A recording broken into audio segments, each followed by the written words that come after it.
We are back here for you on Live Now from Fox. I'm your host, Mike Page. Thanks again for joining us, continuing to bring you the breaking news coverage of Charlie Kirk, murdered in Utah at his event. The Utah governor calling it a political assassination. We've heard already from President Trump. We'll play that out for you a little bit later, just in case if you're just joining us here on Live Now from Fox. But really, the big news since this shooting, though, is that the suspect still on the loose. An active manhunt is going on right now in Utah. Before, they did have a person detained. They were questioning that person, but then we hear from FBI Director Kash Patel saying the subject in custody has been released after an interrogation by law enforcement. Our investigation continues, and we will continue to release information in interest of transparency. So I want to obviously continue to talk about this. Let's bring in our next guest to help break down what the investigation might look like right now in this hour. Scott Duffy, former FBI agent, thanks so much for joining us here on Live Now from Fox. And yeah, this is a story now where we think, okay, maybe we have someone detained, they're going to be the suspect, and now it looks like it's back to square one. Yeah, good evening, Micah. Thanks for having me on. It is back to square one, and I tell you, it's somewhat of a roller coaster ride that I haven't seen, I would say, not only in my career, my post-career, with as much attention that is being put on people in custody, detained, questioned, and then released. And it's kind of leaving the public to believe, okay, it's all clear and safe to return. So I'm skeptical about anything that's released with regards to a person who's been detained. I don't like that.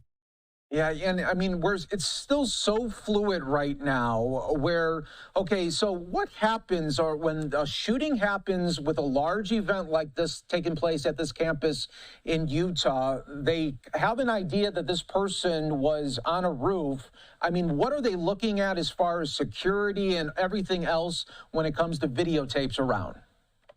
Yeah, you and I no different than the rest of the world who are combing through all their social media videos, everything that's being put out with regards to the audience, this individual that I think we have all seen, this figure on a rooftop.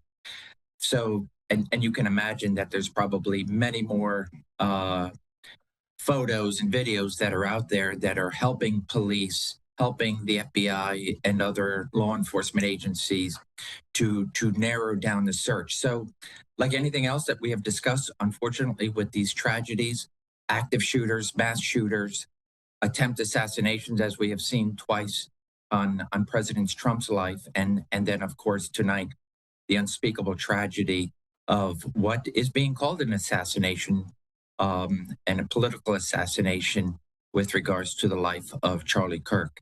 So right now, there was a dragnet when this first took place, as it should be.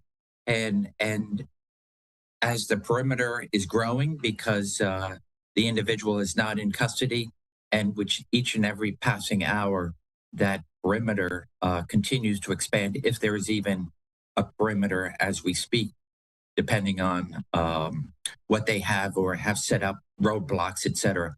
So now they're doing a deep dive, and if we do not see something within a couple hours, that this will turn into a full-fledged fugitive hunt. Yeah. And Scott, I also want to get your take. Before an event like this happens, when it's outdoor, you have the open air, what is his security team as well as the local law enforcement doing around the perimeter to make sure that it's safe? Yeah. So you have an individual like this who's a private individual. He is well known, well respected, and at the same time having the polar opposites of those that don't side with his viewpoint, right? So a personal security team, and then of course you have campus security. I've already seen the reports of the police chief there on campus talking about how many were provided. Ultimately, I think they have the intelligence. That is his internal security team and then shared with law enforcement wherever that Charlie Kirk was going in his past travels to say, hey, this is the intel we have. In other words, what's the level of the threats? Social media, right? There are those acceptable threats that people who just don't disagree with you and they wish you the worst. But you know through law enforcement analysis that it will never go beyond a word. And so I don't know what the internal intelligence was, if there was an escalation of perhaps these type of threats to where they could believe it would be actionable. So typically, if it's not at that level, it's simply just being aware and watching the video of Charlie Kirk being there, kind of getting a gauge of the security, both in uniform and not in uniform. It seemed like they were more concerned with somebody who's going to jump over a barrier and then kind of be a bodyguard. As you can see by unfortunately what we have seen, that everyone was taken off guard. There was absolutely it was very little reaction, and so that told me nobody was expecting anything. And so I imagine the intelligence of whatever threats were out there were probably pretty low. Yeah, and do you find that a little interesting? You know, given everything that we know now, we look at Butler, where there was a man on a roof type setting, and now you look at this situation where, you know, it was a bold type of area where you had taller buildings in and around that area. I know hindsight is 2020, but I mean, do you think it would be before this guy gets out there to put up a drone and just kind of look at the roofs to make sure no one's on them? Yeah, it all comes down to the security protocols. So you have an individual that is a private individual, and of course he's out there in the public on many different fronts, not only the political front, but also philosophical, religious. I mean, he is in the forefront of many conservative ideals, but also with regards to him specifically going to college campuses and trying to drive the discussion. So it ultimately comes down to him and his security detail. What did he want, and what did his security want to do? And if they were on the same page with let's keep it low key, and the intelligence is not really there to show there is an actionable threat, then yeah, this would be whatever has succeeded in the past will continue to succeed until our intelligence tells otherwise. This unfortunately wasn't a miss where they could have then gone back and say, hey, this totally has to change. So it's just, it's unspeakable, it's tragic. But at the same time, as I've heard others talk with regards to, yes, individuals must continue to always feel free to speak their mind, to have free discourse. But in this day and age, we also have to look hard at security protocols and really step it up. And Scott, I also want to get your take on really, it was jarring communication today with police, the FBI, and local officials there on the ground. You know, we had a statement earlier from Kash Patel, the FBI director, saying that they had a subject that they were going to be questioning. And then at the news conference, just moments later, they say right off the top that they don't have a suspect in custody. And then during the questions from the media, they say, well, we do have a subject right now being questioned, and now we learned that that person has since been let go. So, I mean, what do you give here with this like jarring communication right now? Yeah, Mike, there has to be a better. This is not good with regards to communication from any level. So you have law enforcement itself that's contradicting itself from a federal, state, or local agency. So I don't like that, and it ultimately erodes in the public trust to when something is going to happen, people are going to, I'm not so sure because you cried wolf one too many times.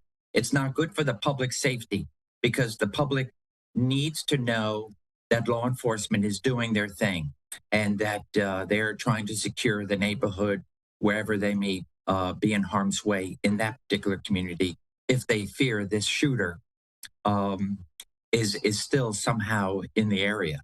So it gives them a false hope, and then when they see that somebody is not in custody, they're back into that fear, and so it's not good for the community at large, and especially not good for the ultimate messaging from law enforcement that really needs to be coming from one source, and it must be tested before it goes out to the public. And so I would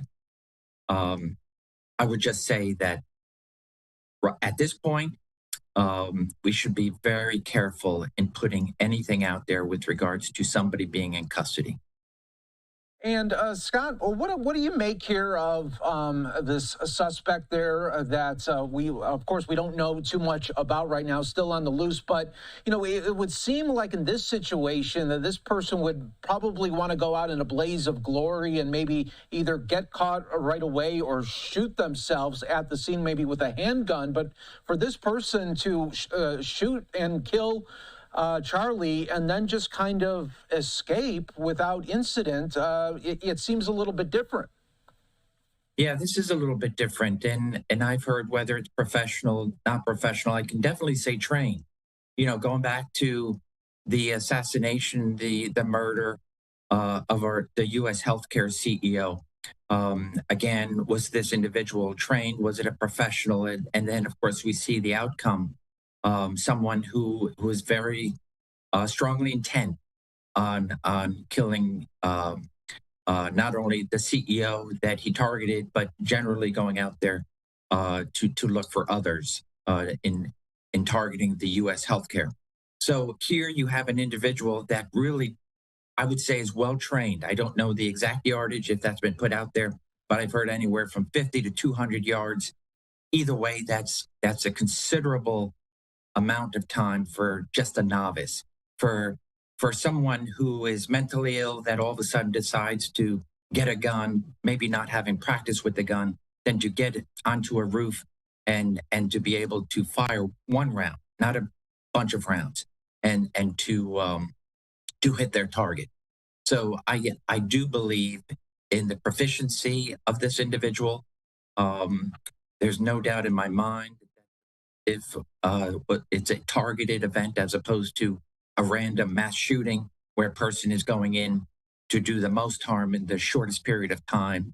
And ultimately, if they're not taken into custody by law enforcement, they meet their demise either by suicide or by law enforcement encounter. And they have no escape. It would seem to me this person stayed at a distance, had planned, had surveilled, knew exactly what was going on, knew the layout, and had an escape plan, and they were successful in that. So it's a combination of perhaps lack of law enforcement that was in and around the scene, because this was even though it was a well-tended event, it is a low-key event in the sense that did Charlie Kirk and his team decide, hey, we're not looking to build up a high security as you would have for a presidential or some other protectee. So there's no doubt in my mind this person is well trained, had thought a lot about it, planned, and is well trained with the weapon to be able to have pulled this off and to be able to escape. Yeah, definitely. Well, Scott, thanks so much again for joining us on Live Now from Fox and giving us some great insights into the investigation, what will be happening, and hopefully soon suspect arrested.